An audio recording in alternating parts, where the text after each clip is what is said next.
เหนือได้เฝ้าได้มัดพระคู่เนี่ยนะครับผมปัจจัยผมปัจจัยใส่บาทแรกทั้งท้ายทั้งขวาเด้อ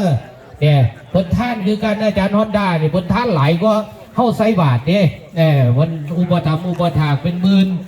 ยุสุนนี่ก็เป็นครูบาอาจารย์เพราะฉะนั้นเนี่ยอนุโมทนาบ่ครบก็ได้เด้อญาติโยมเด้อ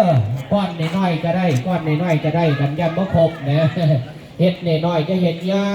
แต่ว่าด้วยใจใหญ่มหาทานญาติโยมนะเบิ่งครูบาอาจารย์หลดนะจากเรียกว่าจอยอ้วนท้วนสมบูรณ์ด้วยอาหารการอยู่การฉันอ้วนก็บ่อ้วนเกินนะนี่เราไปบ่อึดบ่อยากพระศิวลีปรากฏพระสังฆจายปรากฏตัวเทียนลูกศิษย์พระพุทธเจ้าญาติโยมสุดยอดของพระวิปัสสนาพระมีศีลปฏิบัติธรรมญาติโยมเรียกว่า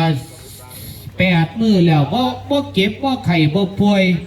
บ่จุ่มบ่ว่าบ่ด่าพระอาจารย์ ว่าเข้าหน่อยจะจมมาผมจะจมให้ได้ยินเด้อเสียหายลงพี่หน่อยได้ว่าโอ้ยเป็นผู้หาน้ำหาเข่าหาเจ้าภาพนะ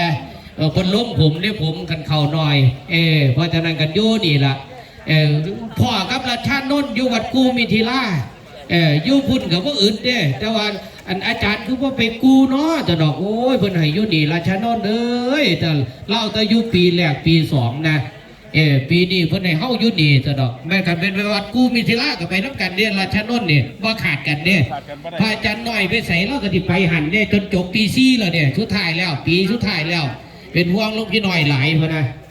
ญาติลุงพี่น้อยว่าได้บ่ได้เว้ามานี่เว้าเต็มที่เลย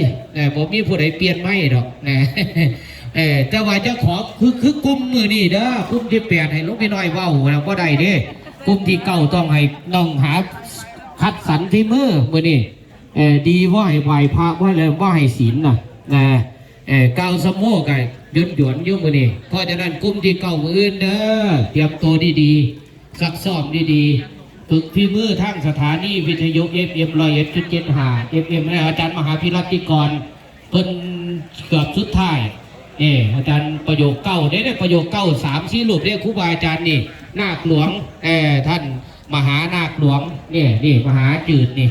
ประโยคเก้าคือกันครูบาอาจารย์คือกันสุดท้ายปิดท้ายด้วยอาจารย์กิตติ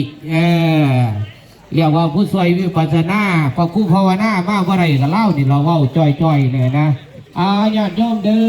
อเสร็จสับเรียบร้อยเป็นหน้าที่ของเขาเตรียมบ่ต้องทิมแบบนี้นะบ่ต้องเอาไปไหนถ้วยถารับประทานอาหารต่อเดี๋ยวกินแล้วก็ให้นี่น้องนี่สิทธิ์ล่างขอบคุณอนุโมทนาโอ้ชื่นใจว่าคุณแม่เอ้ยอีก2 มื้อมือสุดท้ายอย่าลืมนะวันที่30แห่งหลายก็นี่ศูนย์เมืองเลยกสิมาไปปฏิบัติธรรมศูนย์น้ำมีสุทธาจารย์200ก็ลูกนะมาร่วมอยู่นี่นะขอพระครุณมือนี่แบตตอรี่เพราะเหมือน ผมชาร์จมือขึ้นเนี่ยก็เลยได้เว้าได้มือขึ้นเมื่อวานนี่ดับด้วยขอบคุณในเมตตาของท่านอาจารย์มหาพิรัติกรดร.ครูบาอาจารย์รองเจ้าคณะอำเภอบ้านแหกบ่เว้าดอกประโยคเก้าแต่ว่าการปฏิบัติธรรมนี่นั่งนิ่งครับพระอาจารย์มหาพิสิทธิ์ญาติโยมผมก็องค์ควบลูก